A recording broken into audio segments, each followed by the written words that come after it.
Oh! Salut! Comment vas-tu? J'ai entendu dire que tu cherchais un tutoriel sur l'analyse des diagrammes circulaires. Ça tombe bien, j'ai quelque chose pour toi. Voici maintenant le tutoriel pour analyser des diagrammes circulaires. Alors, premièrement, un diagramme circulaire, comme son nom l'indique, c'est un diagramme en forme de cercle. Donc, très important, comme dans n'importe quel diagramme, on voit ici, on a un titre et on a ici une légende pour nous indiquer qu'est-ce que les couleurs représentent. Donc, on a fait un sondage sur les passe-temps préférés des gens et les réponses qu'ils ont données sont ici. On a les sports intérieurs, la lecture, les jeux de société, les jeux en ligne, le plein air, la cuisine et la musique. Donc, un diagramme circulaire, ça présente des données par rapport à un tout. Par exemple, ici, les différentes parties d'une population totale. Donc, on a demandé à une population totale, par exemple, les élèves d'une école, qu'est-ce qu'ils préféraient faire dans leur passe-temps. Et ce qu'on a obtenu comme réponse, ce sont différentes parties d'une population totale. On pourrait aussi avoir différentes catégories d'un ensemble total.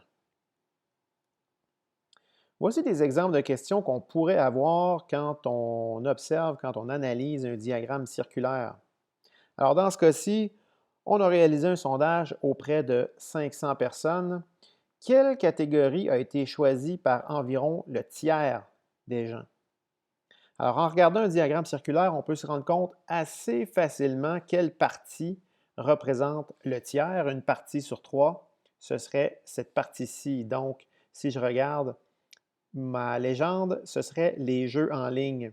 On sait aussi que le tiers, c'est 33,3 environ 30 Donc, si on regarde le pourcentage, on peut voir que 35 c'est quand même assez proche de 33 Donc, on a deux façons de répondre à ce type de questions.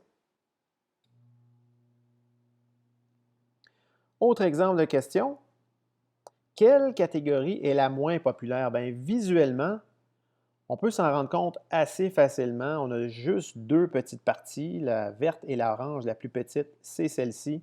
La verte, quand on regarde les pourcentages, on peut voir qu'ici, on a 1 Ici, on a 2 Ils sont très proches, mais la plus petite, c'est 1 Alors ici, la réponse serait la cuisine est la catégorie la moins populaire.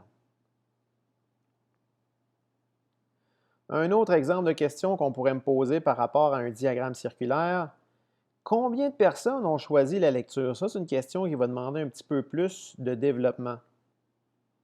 Donc, premièrement, la lecture, je vais aller voir dans ma légende, la lecture, c'est la zone qui est en orange.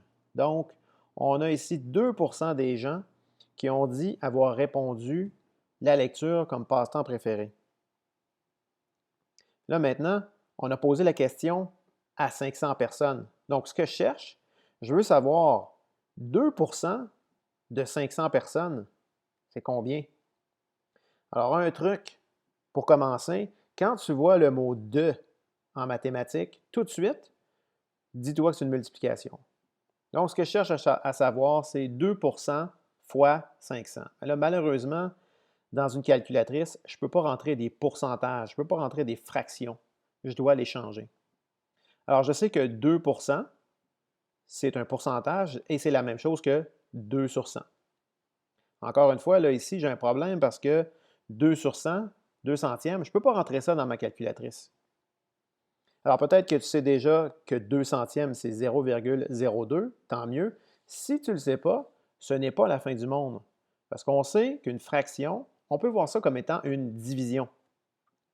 Donc, une fraction, je peux voir ça comme étant une division, c'est-à-dire que je peux prendre le numérateur et diviser par le dénominateur. Ça va me donner un nombre. Alors, je vais prendre ma calculatrice, puis on va aller essayer ça.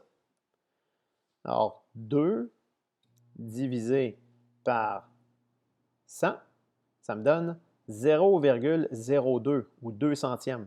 Alors, je peux passer à la prochaine étape. Maintenant, je peux écrire 2 centièmes fois 500. Alors, encore une fois, je vais le calculer avec ma calculatrice, ça donne combien? Alors, j'ai 0,02 fois 500, ça me donne 10.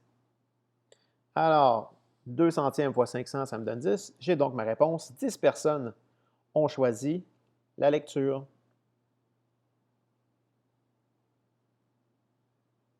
Un autre type de question auquel on pourrait être amené à répondre, quelle catégorie réunie représente environ la moitié des personnes? Et là, attention, il faut regarder bien comme il faut parce qu'on a du pluriel, pluriel, pluriel, pluriel. Donc, on cherche au moins 2 catégories qui représentent la moitié. Je sais que la moitié, c'est 50 %. Donc, ce que je cherche, ce sont des nombres compatibles à 50 %, des nombres qui, ensemble, vont faire environ 50.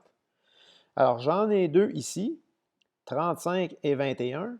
30 plus 20, ça fait 50. 5 plus 1, ça fait 56. On cherche environ. Donc, on n'est pas obligé d'arriver exactement à 50. 56 %, c'est assez proche. Donc, je pourrais dire, en jaune, les jeux en ligne et le plein air sont 2 catégories qui représentent environ la moitié des gens.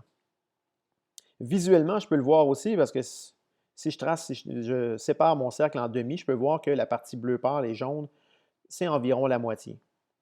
Il y a d'autres réponses possibles aussi. J'aurais pu prendre par exemple ces deux-là ici, 21 et 28. Les deux ensemble font 49, c'est encore plus proche de 50. Mais ici, il y a plusieurs réponses possibles et je pourrais en trouver d'autres aussi. Par exemple, je pourrais prendre toutes les petites catégories. J'ai 7 et 2 pour 9, 10, 16 et le mettre par exemple avec 35 qui m'amènerait autour de 50 %. Donc, il y a plusieurs réponses possibles ici.